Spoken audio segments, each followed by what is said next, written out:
I've been just having additional meetings with a lot of different people and just figuring out how to continue to grow our business. And I had a great call with a gentleman named Ted Williamson, who is an EOS implementer. And, we, I can talk. So we probably spent about 12 to 15 minutes just talking and getting to know one another versus, diving into business. But I think in that regard, I'm more of like a no, an Asian person per se, because one of the things that I learned when I had visited Japan and spent Hmm. time in Asia was the fact that they don't really start and jump into business first. They actually build out the relationship, and it's almost like taboo to just jump in and have a conversation initially, right? Hmm. So, we are still out there and petitioning. I'm going to say petitioning more of small business owners to come on and share with us how they have transformed their business from using personal funds and bootstrapping the business, and how they have made the transition over. But I've been failing in that regard, and I'm not afraid to say it. But one of the things that I have learned is that people don't like to talk about finances. People don't like to talk about finances when it's personal. People hate talking about finances when it's business, just the same, is what I have learned. I've Hmm. been, even though we have clients, I've asked several of them to come on and let's just share a story. And so far, no luck, but I'm still shooting for different clients to come on and share their personal stories. But let's then resort to what we like to call is client zero, which is us and our business. And when we went to go and apply for a credit in the name of the business, what was the most drastic thing that you found out when we didn't know that our business credit profile was non-existent? I mean, I think for me, I really thought we had a business profile because we were doing what I assumed were the right things. We had opened a business account, we had registered, we had an EIN, and we even had a business credit card. So my understanding was that we had a business profile out there, and as we continued making payments on that credit card, we were building our profile.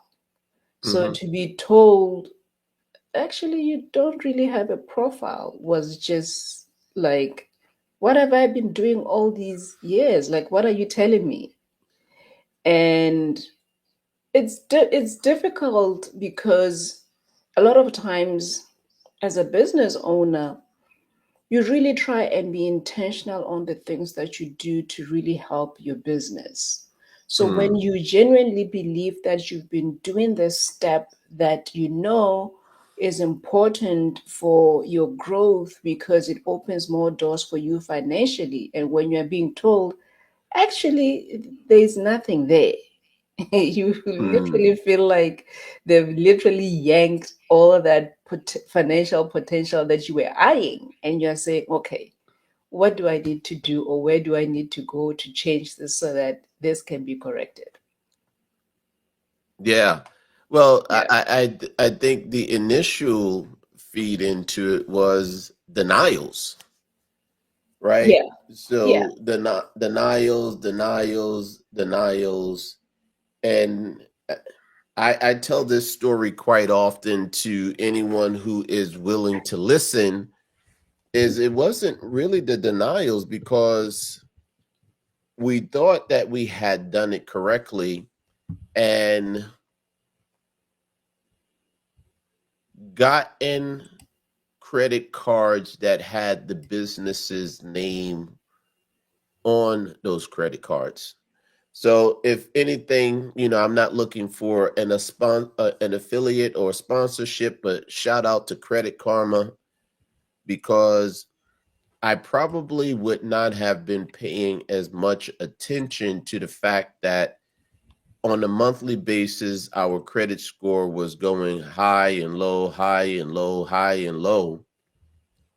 And I was wondering why, because on the personal side, we're pretty steady with how we use our credit card. We already know before the month is over or beginning how much we anticipate we're going to have on that card for that month.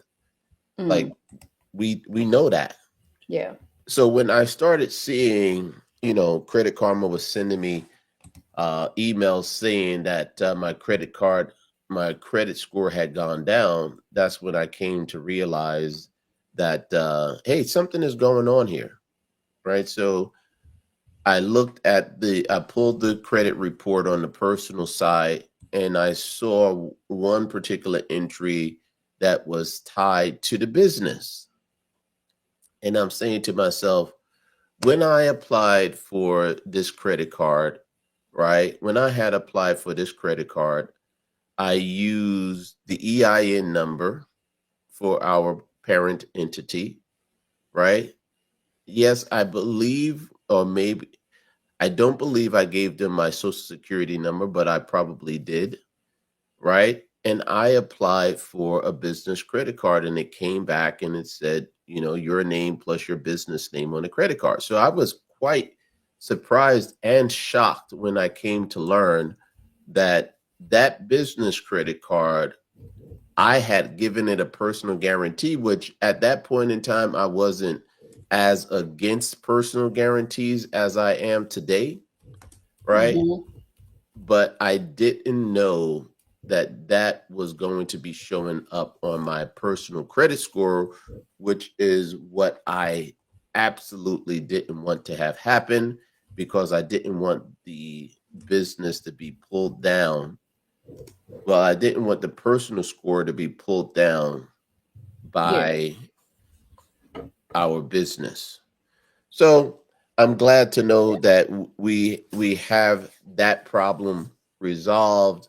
We're off in our on our own on our journey. We have many trade lines reporting, because the one thing that we learned about this game is that really it's a conversation about trade lines, and then trade lines lead to other trade lines, and trade lines then lead to other higher amounts. And as you get to tier 3 and tier 4, that's when you have access to cash accounts.